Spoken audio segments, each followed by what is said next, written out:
Y quiero volver a traer aquí sobre la luz, a la mesa, el objetivo del libro de Juan, que nunca hay que perderlo de vista.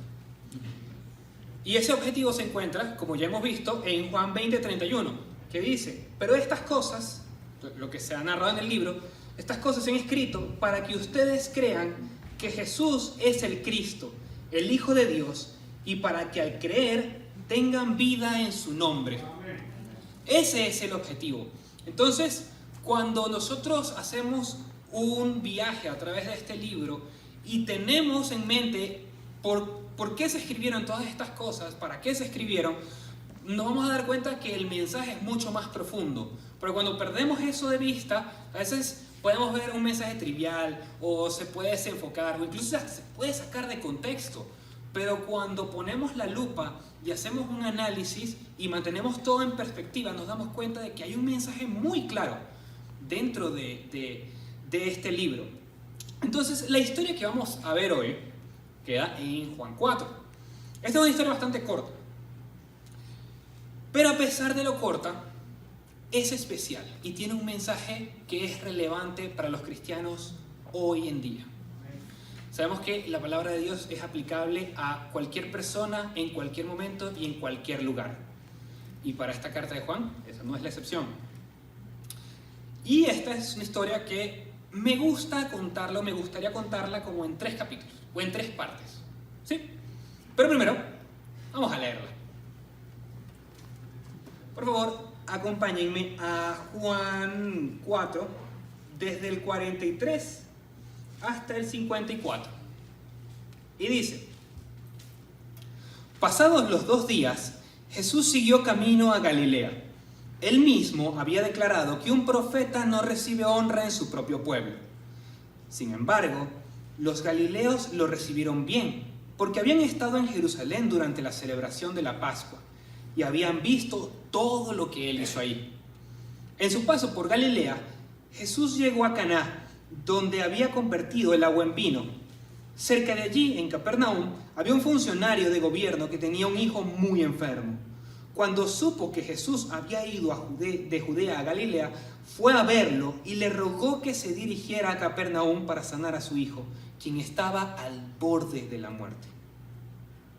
Jesús le preguntó: ¿acaso nunca van a creer en mí a menos que vean señales milagrosas y maravillas? Señor, por favor, suplicó el funcionario, ven ahora mismo antes de que mi hijito se muera. Entonces Jesús dijo: vuelve a tu casa, tu hijo vivirá. Y el hombre creyó lo que Jesús le dijo y emprendió el regreso a casa. Mientras el funcionario iba en camino, algunos de sus sirvientes salieron a su encuentro con la noticia de que su hijo estaba vivo y sano. Él les preguntó a qué hora el niño había comenzado a mejorar, y ellos le contestaron: ayer, a la 1 de la tarde, la fiebre de pronto se le fue. Entonces el padre se dio cuenta de que la sanidad había ocurrido en el mismo instante en que Jesús le había dicho: tu hijo vivirá. Y tanto él como todos los de su casa creyeron en Jesús. Esa es la segunda señal milagrosa que hizo Jesús en Galilea al volver de Judea. Entonces, oremos primero. Padre, en esta hora, Señor, colocamos delante de ti. Nos colocamos delante de ti, Padre, y te pedimos que sea tu Espíritu ministrando en nuestros corazones. Padre, te pido que por favor me utilices para hablar, que coloques, Señor, tus palabras en mi boca, que no sean mis palabras, Señor, sino que sea tu mensaje a través de mí, y que ese mensaje pueda fortalecer, pueda ministrar y pueda ayudar a tu pueblo aquí reunido. Te damos las gracias y confiamos en ti. Que todo sea para tu gloria y para tu honra. En el nombre de Jesús. Amén. Entonces, comenzamos con lo que yo llamo la primera parte, o el capítulo 1. La necesidad de un funcionario. Primero, vamos a colocar en contexto todo lo que hemos estado viendo desde los últimos domingos, los últimos 2 o 3 domingos. El domingo pasado encontramos a Jesús hablando con la samaritana. vimos ese encuentro, ese evento ahí en Samaria, en ese pozo de agua, donde la samaritana en esa conversación trataba como que de escabullirse de Jesús, cambiarle el tema, pero que al final Jesús tenía un tema mucho más importante que tratar con ella y guió la conversación hacia ese punto en específico. Y que el objetivo al final es que la samaritana creyó, fue hasta su aldea, le contó a todos y todos vinieron y creyeron. Y le pidieron a Jesús que por favor se quedara 2 días ahí con ellos. Es por eso que el relato empieza con: pasados los 2 días, Jesús siguió camino a Galilea. Este evento fue de bendición para muchísimas personas. Y hace varios domingos vimos su intervención en la boda de Caná, en su primera señal milagrosa, en su primer milagro. Que a pesar de que Jesús decía que no era su momento, aún así realizó el milagro. Y que este evento en particular, la boda, tenía un gran impacto social. Que era una fiesta que no era como cualquier otra, sino que era una fiesta que duraba toda una semana o duraba varios días y que de cierta forma dependía mucho la reputación frente con los del pueblo. Y el tema de quedarse sin vino en una fiesta tan importante iba a ser un impacto bastante fuerte. Y bueno, vemos que Jesús transformó el agua en vino. Y no solamente el agua en vino, sino que terminó siendo el mejor vino. Que hasta la gente le reprochó que sí, mano, porque tú sacas el vino, el mejor vino ahorita, que ya toda la gente celebró y festejó. ¿Por qué lo sacas ahorita? Imagínate. Y vemos que por esto las personas en Caná lo recibieron bien. Aquí leemos en el versículo 45, sin embargo, los galileos lo recibieron bien porque habían estado en Jerusalén durante la celebración de la Pascua y habían visto todo lo que él hizo allí. Y luego vemos que llega a Caná, justamente donde había convertido el agua en vino. Entonces, sabemos que los galileos ya conocían a Jesús, por lo que hizo en Jerusalén, por lo que hizo en Caná. Ahora, entra en escena un funcionario. Y hablemos un poco sobre este funcionario. Este funcionario, solamente para entrar en contexto, este funcionario era un oficial de la corte del rey, que era Herodes Antipas en aquella época.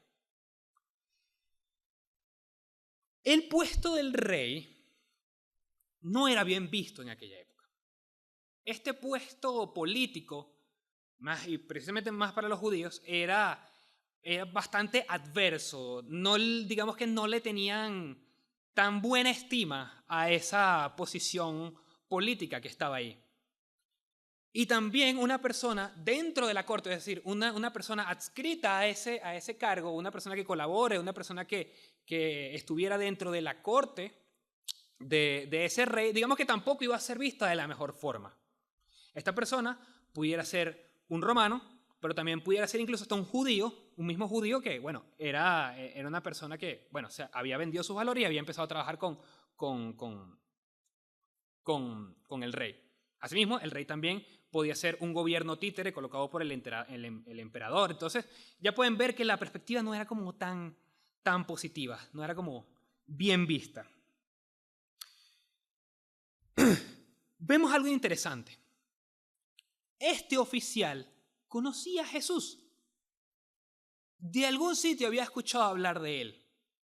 Porque él dice, escuchó que Jesús venía de Judea a Galilea y fue a buscarlo. Él ya sabía quién era. ¿Por qué? Bueno, porque al parecer el relato de Jesús a través de los galileos, bueno, se había esparcido. Y también en el episodio de la boda, muy posiblemente se corrió la voz y este funcionario, esta persona, este cortesano, conocía a Jesús. Y vemos que él se dirige y va a buscarlo. Pero va a buscarlo, que lo vemos que dice, cerca de allí, en Capernaum, había un funcionario de gobierno que tenía un hijo muy enfermo. Cuando supo que Jesús había ido de Judea a Galilea, fue a verlo y le rogó que se dirigiera a Capernaum para sanar a su hijo. Me da risa que aquí dice, cerca de allí, en Capernaum, ahí mismito, aquí al lado, en la Trinidad. Ahí estaba el funcionario, aquí. Y Jesús estaba aquí en Santa Fe. Aquí, repito. Pero cuando vemos un mapa, nos damos cuenta de que Capernaum quedaba a un día de camino. Entonces, cuando el funcionario escuchó, se planificó y dijo, yo necesito ir a ver a ese hombre. Y apartó todo un día para ir a encontrarse con él. Imagínense estar en una situación tan complicada porque sabes que tu hijo está muy enfermo. Sabes que tu hijo está en una situación delicada y decides apartar todo un día para ir a buscar a alguien porque sabes que ese alguien te puede ayudar. Entonces, esta necesidad era algo sumamente fuerte. Su hijo estaba a punto de morir. Esto fue el primer contexto. Ahora entramos en el capítulo 2. Dios obra en la necesidad. Para este funcionario no había tiempo que perder. No podía desperdiciar más tiempo, no podía quedarse esperando. Él apenas llegó a ver a Jesús, le rogó. Vean cómo en el texto dice le rogó. Y en varias versiones dice rogar, otras versiones dicen suplicar. Pero por lo que entendemos de estas dos palabras es que realmente este funcionario estaba pidiéndole de corazón a Jesús que por favor sanara a su hijo. Y que en ese momento, ahí, miren, no importaba cargo político, no importaba estatus, no importaba nada, privilegios, poder, absolutamente en ese momento nada. Estaba ese oficial rogándole a Jesús. Él solo pedía una sola cosa, la sanidad para su hijo. Porque era una necesidad tan profunda y real como para él, como para los que estaban en su casa, tratando de ayudar al hijo que lo veían que estaba en un terrible estado. Pero hay un detalle importante dentro de este relato.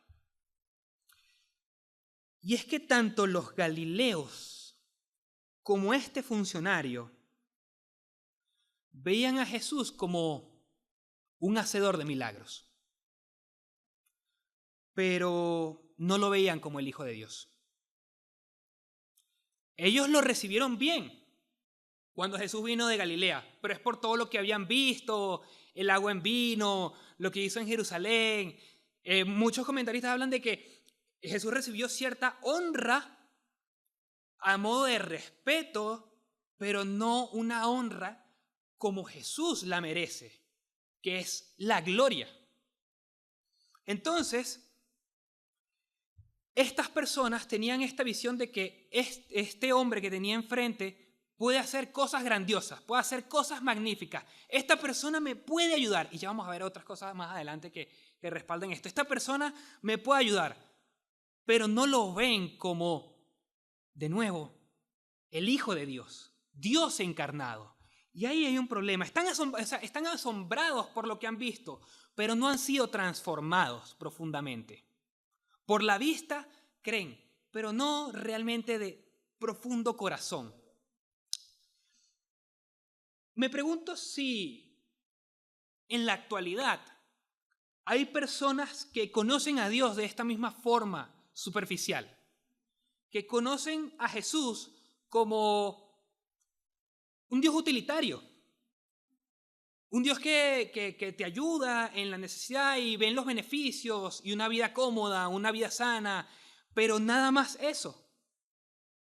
Y no lo conocen en profundidad como el Hijo de Dios, como lo que Jesús es y lo que Él quiere hacer en sus vidas. Entonces, vemos que Jesús no está conforme con esto. Él quiere algo más, porque su propósito no era venir y hacer milagros solamente. Él viene a algo mucho más. Él viene a algo mucho más profundo. Pero ¿qué es? Y vemos el siguiente, vemos que la respuesta de Jesús, cuando uno lee este pasaje, uno siente que Jesús es berro. Esta respuesta fue como muy fría. ¿Sabe? Porque este oficial está ahí como descargándose enfrente de él. ¿Y qué es lo que responde Jesús al inicio? ¿Acaso nunca van a creer en mí a menos que vean señales milagrosas y maravillas.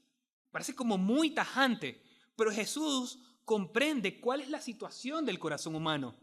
Jesús entiende cómo funciona el corazón del hombre.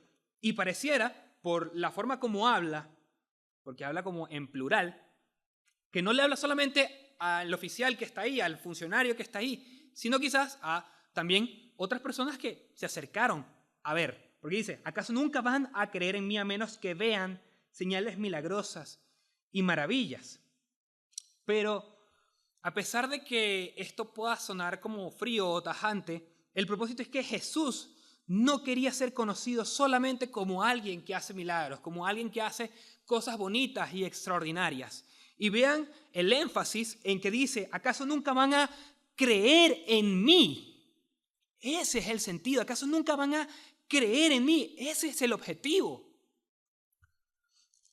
Vean que lo que hemos hablado anteriormente, Jesús con Nicodemo, ¿qué dice? Porque de tal manera amó Dios al mundo que dio a su único Hijo para que todo aquel que en Él crea no se pierda, mas tenga vida eterna. De nuevo, ese es el propósito. El propósito es creer, conocer profundamente. En Juan 17:3 dice, y esta es la vida eterna. Esto lo dice Jesús más adelante. Y esta es la vida eterna, que te conozcan a ti, el único Dios verdadero, y a Jesucristo, a quien has enviado. Entonces, Jesús quiere que las personas lo conozcan profundamente y sepan en verdad quién es Él, que es el Cordero de Dios, que quita el pecado del mundo, y no solamente una persona que hace un milagro, que hace algo maravilloso. Entonces vemos cómo el oficial, después de esta respuesta, el oficial sigue rogando y le ruega y le suplica, y él está ahí pidiéndole por favor y dice, Señor, por favor, te suplicó el funcionario, ven ahora mismo antes de que mi hijito se muera. Y a pesar de la condición del corazón humano, Jesús nos muestra que Él es Dios y es capaz de intervenir en nuestra necesidad. Jesús en este momento no le importó el cargo político, no le importó la parte social, la parte económica. Jesús en ese momento no hizo acepción de personas. El poder de Dios, Jesús nos muestra aquí que el poder de Dios trasciende cualquier barrera. La nacionalidad, la política, el género, cualquier persona aquí puede ser objeto del amor y la compasión de Dios. No importa tu pasado, no importa lo que hayas hecho, no importa tu posición económica, no importa nada en tu vida. Tú puedes ser objeto del amor y la compasión de Dios. Y de hecho, te tengo una buena noticia, ya fuiste objeto del amor y la compasión de Dios. Porque Jesús vino a morir por cada uno de los que está aquí, para que todo aquel que en Él crea no se pierda, mas tenga vida eterna. Entonces, vemos cómo Jesús muestra este poder, pero vemos un detalle bien interesante, y es que la fe del oficial tenía un pequeño problema. Y aquí es donde vemos que veían que Jesús era como un hacedor de milagros, pero no el Hijo de Dios, Dios encarnado, capaz de hacer cualquier cosa. Y es que cuando el oficial le suplica, dice, ven a mi casa para que sanes a mi hijo. O sea, el oficial creía que, bueno, mi hijo está allá, por favor, necesito que tú vayas, le pongas la mano a mi hijo porque esa es la única forma en que puede ser sano. Pero este oficial, al no conocer que Jesús es Dios, no sabía que Él era omnipotente y capaz de hacer cualquier cosa. Y entonces, en ese momento, Jesús le da un giro a los acontecimientos porque vemos que el oficial está desesperado, porque él en su mente está sacando la cuenta. Tomé un día para venir para acá para hablar con este hombre y ahora necesito otro día para regresar y que él sane a mi hijo. Él ya estaba sacando cuentas del tiempo y esperando, y vemos cómo dice, por favor, que mi hijito se me va a morir. Y vemos que Jesús le da una vuelta a este acontecimiento, a la expectativa de este oficial romano, y que en este momento nos hace una demostración completa de su poder. Con solo una palabra, el hijo ya fue sano. Con que solamente Jesús dijo, vete, tu hijo vive, ya ese niño se sanó. Dios es omnipotente, capaz de hacer cualquier cosa. Lo cantamos hoy. Dios de lo imposible, que hace milagros, que abre los mares, es incomparable. Es capaz de curar enfermos sin necesidad de tocarlos, de proveer en la necesidad, capaz de defenderte del peligro, es capaz de hacer cualquier cosa. ¿Será que hay algo imposible para Dios? ¿Será que hay algo imposible para Dios? ¿Será que hay alguna necesidad tan grande que Dios no pueda suplir? No hay nada en el mundo que Dios no pueda hacer. Es capaz de transformar hasta el peor corazón y lavarlo hasta que quede blanco como la nieve. ¿Será que hoy Dios puede obrar para sanarnos, para salvarnos? Vemos que esta no es la primera vez que esta no fue la primera vez que Jesús hace algo así, o no fue la única vez, mejor dicho, que Jesús hace algo así. Vemos que esto se repite en Mateo y en Lucas en dos momentos donde Jesús no tuvo que ir a un sitio a sanar a alguien, sino que solamente diciendo algo, en ese momento, esa persona fue completamente sana. Este milagro es una demostración que Jesús es el Hijo de Dios.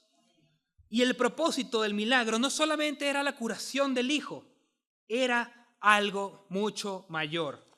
De nuevo, recordemos, pero estas cosas se han escrito para que ustedes crean que Jesús es el Cristo, el Hijo de Dios, y para que al creer tengan vida en su nombre. Y con esto entramos al siguiente capítulo. El propósito es tu salvación. Vemos que la historia concluye con que vemos al hombre llegar, irse, creerle a Jesús y bueno, va de regreso a su casa y de pronto se encuentra a sus sirvientes dándole la buena noticia de que su hijo fue sano. Y vemos algo bien interesante, que el padre quería de verdad chequear si, ¿será que Jesús sí fue una casualidad? ¿Será que sí? ¿Será que no? ¿Cómo fue que funcionó esto que está aquí? Pero después de preguntarle a sus sirvientes, mira, ¿cuándo fue que mi hijo se empezó a sanar? Ayer a la hora séptima, que bueno, es la una de la tarde, él se da cuenta de que, oye, realmente sí fue Jesús el que sanó a mi hijo. Y es que cuando vemos el poder de Dios obrar en nuestra vida, no queda duda de que es Dios interviniendo en nuestra situación. No cabe duda, podemos tener dudas, podemos tratar de averiguar, pero siempre vamos a darnos cuenta de que no hubo forma de que un poder humano lo hubiera hecho, fue solamente Dios. Entonces, no existe casualidades cuando es Dios trabajando dentro de nuestra realidad. Y vemos que al final el relato termina con su familia y toda su casa creyendo en Jesús. Y este es el mensaje más importante dentro de todo este relato. Esta es la parte más crucial en medio de todo esto. Dios muestra su poder en la vida del ser humano para que cada persona pueda conocerlo y pueda encontrar salvación por medio de Jesús. Si quieren pueden revisar en este momento, hermanos. Tenemos 3 eventos. Tenemos Caná, tenemos la mujer samaritana y tenemos ahora este evento con este oficial del rey. Vean cómo termina cada uno de estos eventos. Búsquenlo. la mujer de Canaán en el capítulo 2, la mujer samaritana al final del capítulo 3 y al final del capítulo 3, no, justo antes en el versículo, bueno, en el versículo 39, a partir del versículo 39 del capítulo 4, y el oficial romano, vean cómo termina esto. Las tres historias terminan de la misma forma, en Canaán con los discípulos creyendo, con la samaritana, con la aldea y los samaritanos creyendo, y ahora aquí con este funcionario y toda su casa creyendo. Cada uno de estos relatos termina con un grupo de personas creyendo que Jesús realmente es Dios. Entonces ya vemos cuál es el propósito que Jesús tenía al hacer estas señales y milagros. Sí, Jesús vino a servir, a sanar, a restaurar, a traer libertad, pero Él quiere que lo conozcas. Él quiere que sepas quién es Él. Él quiere darte salvación. Eso es lo más importante. Porque ¿de qué sirve sanarte? ¿De qué sirve curarte? ¿De qué sirve proveerte si al final vas a ir al infierno si no lo conoces? Él quiere darte algo mucho más valioso de lo que podemos tener en esta vida. Porque en esta vida, como dice en Mateo, el que hace tesoros aquí, donde la polilla y el orín, eso mismo, corrompe, donde los ladrones vienen, roban, saquean, cualquier persona que ponga su esperanza dentro de lo que está en esta tierra, al final puede quedar destruido, puede quedar robado, puede quedar completamente desesperanzado y al final de nada le va a servir. Incluso si mantiene todas sus posesiones, al final de su vida va a llegar al último día y se va a dar cuenta de que se va a ir sin nada. Y si se va sin Jesús, entonces no te sirvió de absolutamente de nada. Fue muy bonito mientras duró, pero ahora sí viene lo feo. Jesús vino para salvarte de ese destino. Jesús vino para salvarnos y, como decía mi papá, darnos vida y vida en abundancia. Entonces Él quiere entregarte algo más allá de un milagro, algo más allá de lo que necesitas para tu necesidad. Sí, Él te quiere ayudar, pero más allá, Él quiere que lo conozcas y que tengas una relación profunda. Y fíjense algo bien curioso, que Dios, a pesar de que conoce el estado del corazón humano, Él utiliza las necesidades y los problemas que tengamos para revelarse en nuestra vida. Porque este oficial, y no solo el oficial, sino toda su casa, pudo creer en Jesús gracias a este problema que tenían. A veces nos da miedo el tema de las situaciones que pasamos y nos da miedo tener problemas, nos da miedo pasar por situaciones difíciles, pero cuando vemos que Dios tiene un propósito con todo lo que pasamos, realmente podemos conocernos y ver cómo Dios se revela a nuestra vida a través de esto. La necesidad es una oportunidad y esto es fácil decirlo, difícil hacerlo, pero la necesidad es una oportunidad para conocer más a profundidad al Dios en el que crees. ¿Cuándo tú conoces al Dios que sana? Si no es cuando pasas una necesidad física, cuando estás enfermo y es Dios el que interviene por ti. Cuando tú conoces al Dios que provee, si no es que cuando ves que es y te das cuenta de que tú sigues día a día, no es porque tu trabajo te provee, no es porque alguien más te está manteniendo, sino es porque Dios te está dando, Dios te está proveyendo cada día. ¿Cuándo puedes conocer al Dios que defiende? Si no es cuando estás en una situación que te encuentras indefenso y ves cómo Dios lucha por ti. ¿Y cuándo puedes conocer al Dios que consuela? Si no es en medio de un problema tan grande, una situación tan devastadora que te das cuenta de que es Dios que te está haciendo seguir día a día.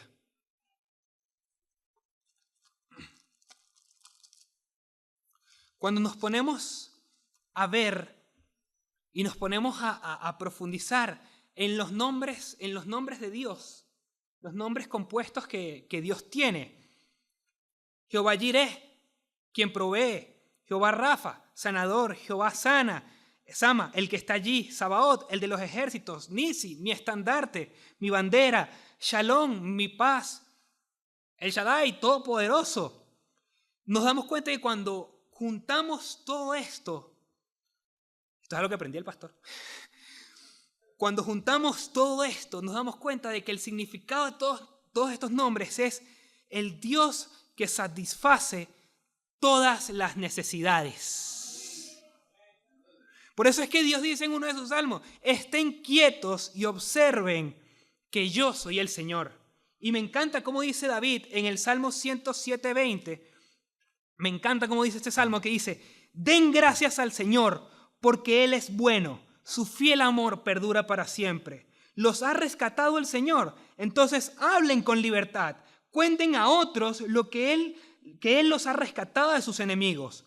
Pues ha reunido a los desterrados de muchos países, del oriente y del occidente, del norte y del sur. Algunos vagaban por el desierto, perdidos y sin hogar, con hambre y con sed. Estaban a punto de morir. ¡Socorro, Señor!, clamaron en medio de su dificultad, y Él los rescató de su aflicción.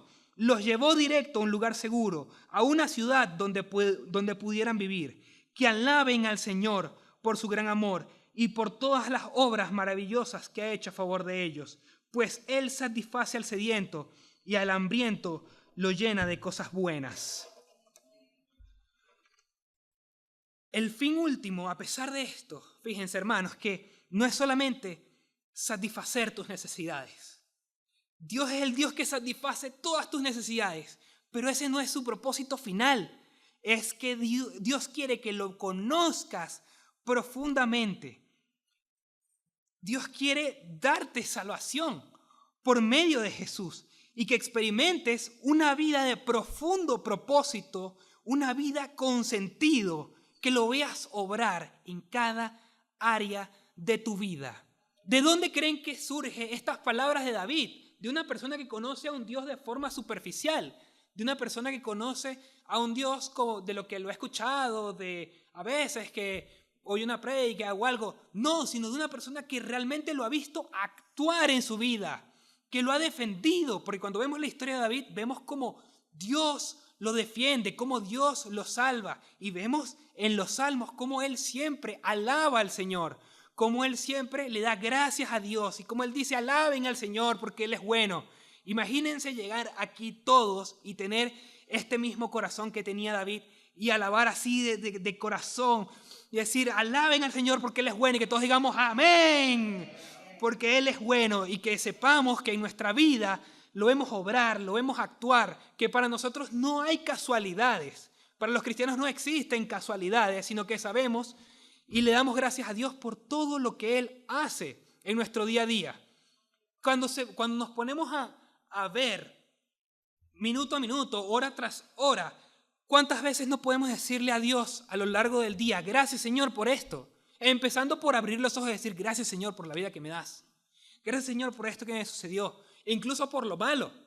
Porque Pedro, en la carta de Pedro también dice, daremos gracias a Dios por lo bueno y no por lo malo. Como supongamos, veamos este caso de este funcionario que tenía el hijo a punto de morir. Gracias Señor porque mi hijo está a punto de morirse. Gracias Señor porque mi hijo está con un pie en la tumba. Es difícil decir eso. Pero cuando vemos cómo Dios obra en esa necesidad y Dios mete su mano en nuestra vida, somos capaces de decir gracias a Dios y nuestra fe se fortalece. Y no importa lo que suceda en el país, en el mundo, en donde estemos, si nos quedamos sin trabajo, si nos quedamos sin dinero, si nos quedamos sin nada, sabemos que Dios está allí con nosotros.